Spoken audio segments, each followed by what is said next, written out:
करीब 54 घंटे बाद दूसरे चरण की वोटिंग के लिए चुनाव प्रचार थम जाएगा। लेकिन जैसे जैसे देश के अलग अलग हिस्सों में टेम्परेचर बढ़ता जा रहा है, वैसे वैसे पॉलिटिक्स भी गर्माती जा रही है। नेताओं की जुबान भी हॉट होती जा रही है। कांग्रेस के पूर्व नेता और समाजवादी पार्टी के मौजूदा राज्यसभा सांसद कपिल सिब्बल ने प्रधानमंत्री नरेंद्र मोदी पर विवादित बयान दिया है।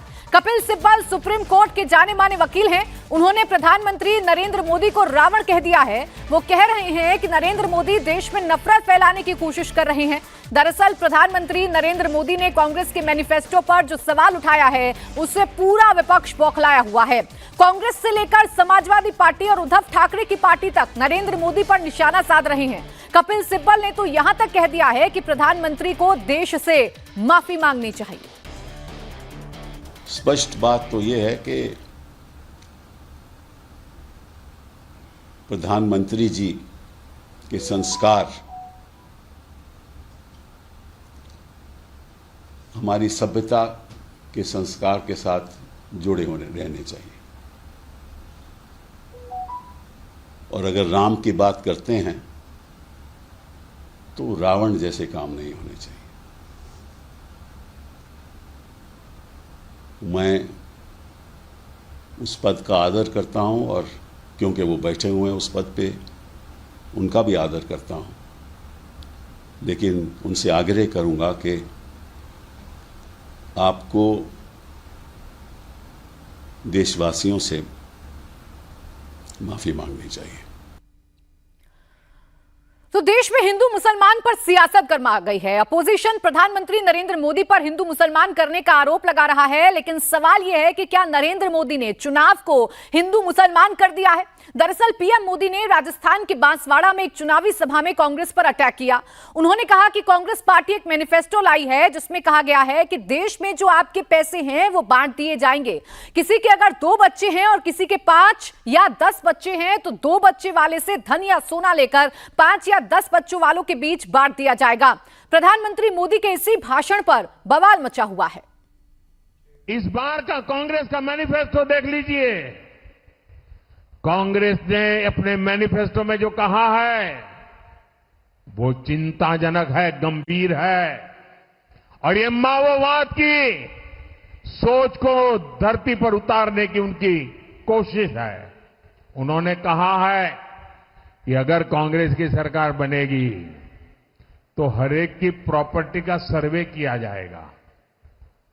हमारी बहनों के पास सोना कितना है उसकी जांच की जाएगी, उसका हिसाब लगाया जाएगा। हमारे आदिवासी परिवारों में चांदी होती है, सिल्वर कितना है उसका हिसाब लगाया जाएगा। सरकारी मुलाजिमों के पास कितना जगह है, क्या है, पैसे कहाँ है, नौकरी कहाँ है, उसकी जांच की जाएगी। इतना ही नहीं, आगे क्या कहा है, ये जो गोल्ड है बहनों का और जो संपत्ति है ये सबको समान रूप से वितरित कर दी जाएगी। क्या ये आपको मंजूर है? क्या आपकी संपत्ति सरकार को हटने का अधिकार है? क्या आपकी संपत्ति को, आपने मेहनत करके कमाई हुई संपत्ति को सरकार को ऐंठने का अधिकार है? क्या उस संपत्ति को मेरी माताओं बहनों की जिंदगी में सोना वो सिर्फ शो करने के लिए नहीं होता है, उसके स्वाभिमान से जुड़ा हुआ है। उसका मंगलसूत्र वो एक सोने का कीमत का मुद्दा नहीं है, उसके जीवन के सपनों से जुड़ा हुआ है। तुम उसे छीनने की बात कर रहे हो अपने मैनिफेस्टो में। गोल्ड ले लेंगे, सबको वितरित कर देंगे, और पहले जब उनकी सरकार थी उन्होंने कहा था कि देश की संपत्ति पर पहला अधिकार मुसलमानों का है। इसका मतलब ये संपत्ति इकट्ठी करके किसको बांटेंगे? जिनके ज्यादा बच्चे हैं उनको बांटेंगे। घुसपैठियों को बांटेंगे। क्या आपकी मेहनत की कमाई का पैसा घुसपैठियों को दिया जाएगा? आपको मंजूर है?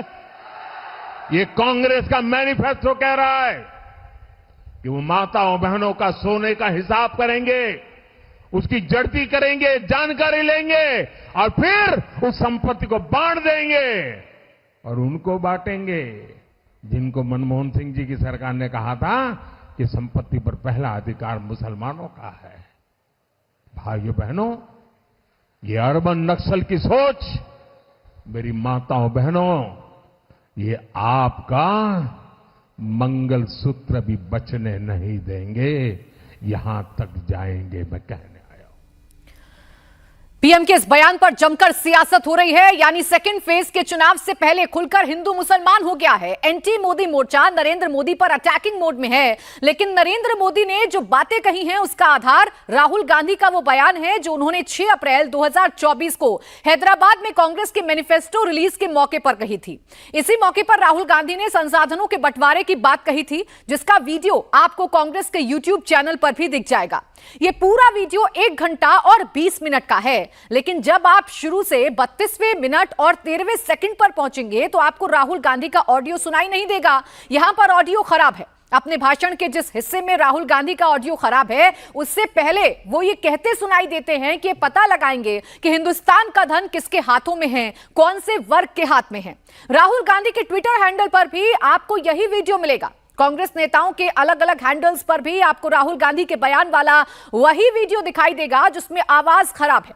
अब सवाल यह उठता है कि आवाज वाकई खराब थी या जानबूझकर खराब की गई, लेकिन इंडिया टीवी के पास वो ओरिजिनल वीडियो मौजूद है जिसमें राहुल गांधी की आवाज साफ साफ सुनाई दे रही है।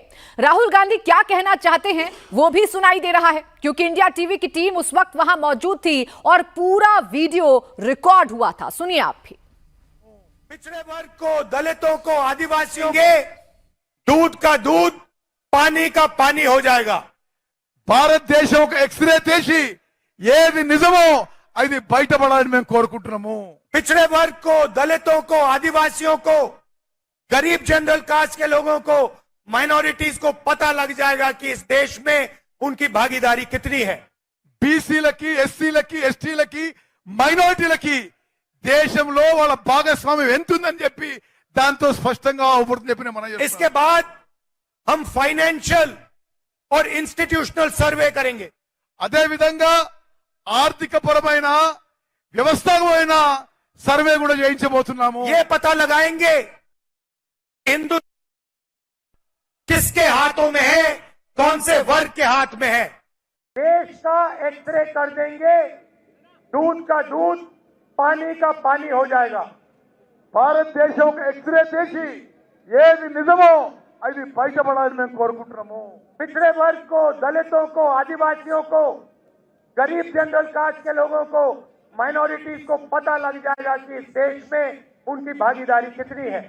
బీసీలకి, ఎస్సీలకి, ఎస్టీలకి, మైనారిటీలకి దేశంలో వాళ్ళ భాగస్వామ్యం ఎంతుందని చెప్పి దాంతో స్పష్టంగా అవుపడుతుంది చెప్పి మనం इसके बाद हम फाइनेंशियल और इंस्टीट्यूशनल सर्वे करेंगे। అదే విధంగా ఆర్థిక పరమైన వ్యవస్థాపకమైన సర్వే కూడా చేయించబోతున్నాము। ये पता लगाएंगे कि हिंदुस्तान का धन किसके हाथों में है, कौन से वर्ग के हाथ में है। ఈ విధంగా భారతదేశం యొక్క ధనము ఏ వర్గం దగ్గర ఉంది, ఎక్కడుందో మేము తెలుసుకుంటాము। और इस ऐतिहासिक कदम के बाद हम क्रांतिकारी काम शुरू करेंगे। ఈ చారిత్రాత్మక అడుగు వేసిన తర్వాత కొన్ని విప్లవాత్మక మార్పులు తీసుకురాబోతున్నాము। जो आपका हक बनता है वो हम आपके लिए आपको देने का काम करेंगे। మీ హక్కు అయితే ఉందో మీ హక్కు ప్రకారం మీకు तो राहुल गांधी अपने इस वीडियो में फाइनेंशियल सर्वे की बात कर रहे हैं और इसीलिए प्रधानमंत्री नरेंद्र मोदी ने इसे मुद्दा बनाते हुए कांग्रेस के मैनिफेस्टो पर सवाल खड़े कर दिए हैं। अब प्रधानमंत्री नरेंद्र मोदी का बयान सामने आते ही कांग्रेस का पूरा इकोसिस्टम कहने लगा है कि नरेंद्र मोदी झूठ बोल रहे हैं।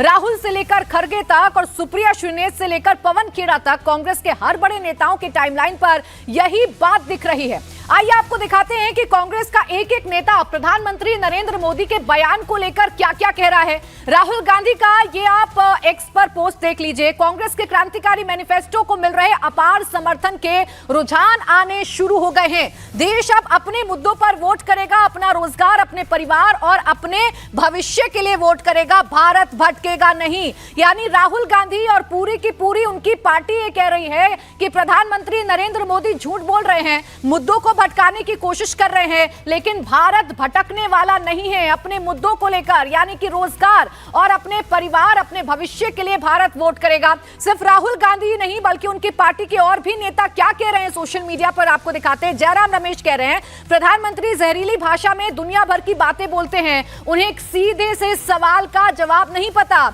उन्हें एक सीधे से सवाल का जवाब भी दे देना चाहिए। ये बाबा साहब अंबेडकर के संविधान को खत्म करने की साजिश रची जा रही है, ये जयराम रमेश कह रहे हैं। और देखिए सिर्फ कांग्रेस पार्टी के नेता ही नहीं बल्कि असदुद्दीन ओवैसी साहब भी इसमें कूद गए हैं। वो ये कह रहे हैं कि मोदी ने आज मुसलमानों को घुसपैठिया बुलाया और कहा कि उनके ज्यादा बच्चे होते हैं। भारत के 1% लोग आज देश को 40% धन खा गए।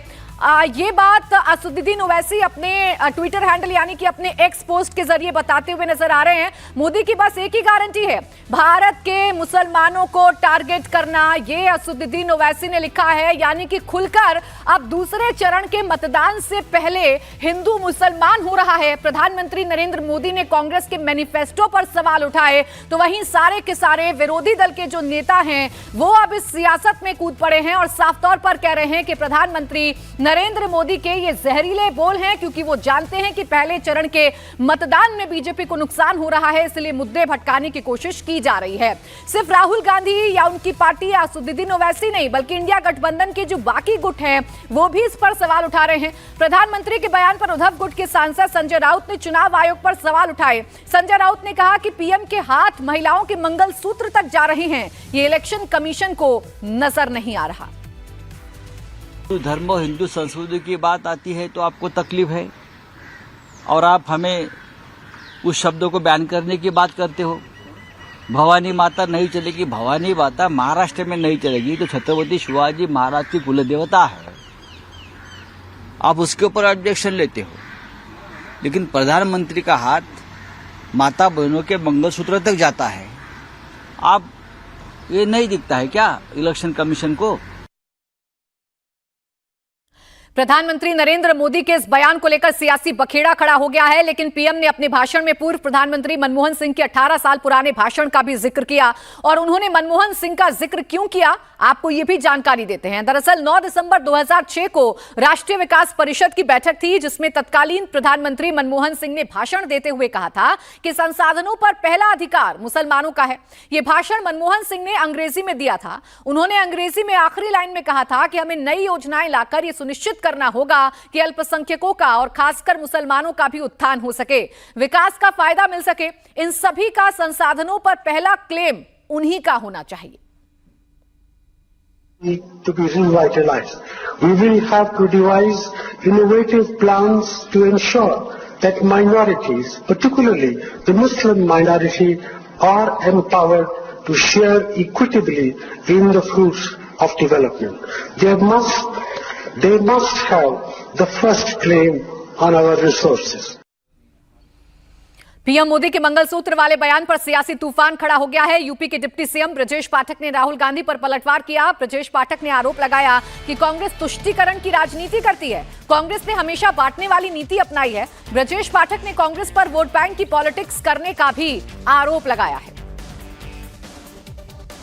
हमारे साथ बातचीत करने के लिए मौजूद हैं यूपी सरकार के deputy CM Brajesh Pathak ji. Sir, जिस तरीके से कल राहुल गांधी का बयान आया, उन्होंने कहा कि मेरे बयानों को तोड़-मोड़ को पेश किया जा रहा है और प्रधानमंत्री जिस तरीके की बात कर रहे हैं वो पूरी तरीके से गलत है। कांग्रेस पार्टी नौजवानों के साथ, बेरोजगारों के साथ, किसानों के साथ खड़ी है। कांग्रेस पार्टी क्या कहती है, क्या करती है, राहुल गांधी जी को खुद नहीं पता है।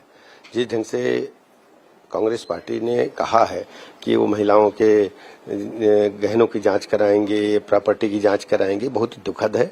आम जनता हिंदुस्तान की कांग्रेस पार्टी के इन शब्दों को सुनकर के बहुत ही दुखी है, आश्चर्यचकित है और आने वाले दिनों में कांग्रेस पार्टी को इसका खामियाजा भुगतना पड़ेगा। पूर्व प्रधानमंत्री मनमोहन सिंह का एक क्लिप भी वायरल हो रहा है जिसमें उन्होंने जिक्र किया था कि मुसलमानों का हम विशेष ख्याल रखेंगे। जिस ढंग से कांग्रेस ने हमेशा तुष्टीकरण की राजनीति की है, देश की जनता, प्रदेश जनता कभी स्वीकार नहीं करेगी और इन चुनाव में आप देखेंगे प्रचंड बहुमत के साथ भारतीय जनता पार्टी की, मोदी जी की सरकार बनने जा रही है और कांग्रेस पूरी तरह से हाशिए पर है, रसातल की तरफ जा रही है। कल प्रधानमंत्री ने भी इस बात का जिक्र किया, उन्होंने कहा कि अर्बन नक्सलवाद की तरफ कांग्रेस पार्टी बढ़ रही है। कांग्रेस पार्टी ने हमेशा ऐसे तत्वों को बढ़ावा दिया है जो समाज में विध्वंसकारी नीतियों को पनपाने का काम करते हैं। इसके पीछे से कारण क्या मानते हैं? देखिए, कांग्रेस केवल वोट पॉलिटिक्स करती है। भारतीय जनता पार्टी सर्व समाज को साथ लेकर सबका साथ, सबका विकास, सबके विश्वास के आधार पर देश के एक एक जन को जोड़ करके, प्रदेश के एक एक जन को जोड़ करके गरीब कल्याण योजनाओं के माध्यम से जन जन में पैठ बना चुकी है। और सबसे बड़ी बात है, मोदी जी का जो विश्व बंधुत्व का सिद्धांत है, पूरी दुनिया उसको स्वीकार कर रही है और माननीय प्रधानमंत्री नरेंद्र मोदी जी दुनिया के सर्वाधिक लोकप्रिय नेता बन चुके हैं और पूरा भारतवर्ष अपने मतदान के दिन के अधिकार को प्रयोग करने के लिए बीजेपी के पक्ष में आतुर है। उत्तर प्रदेश राज्य में तो 80 की 80 सीटें बीजेपी जीत रही है।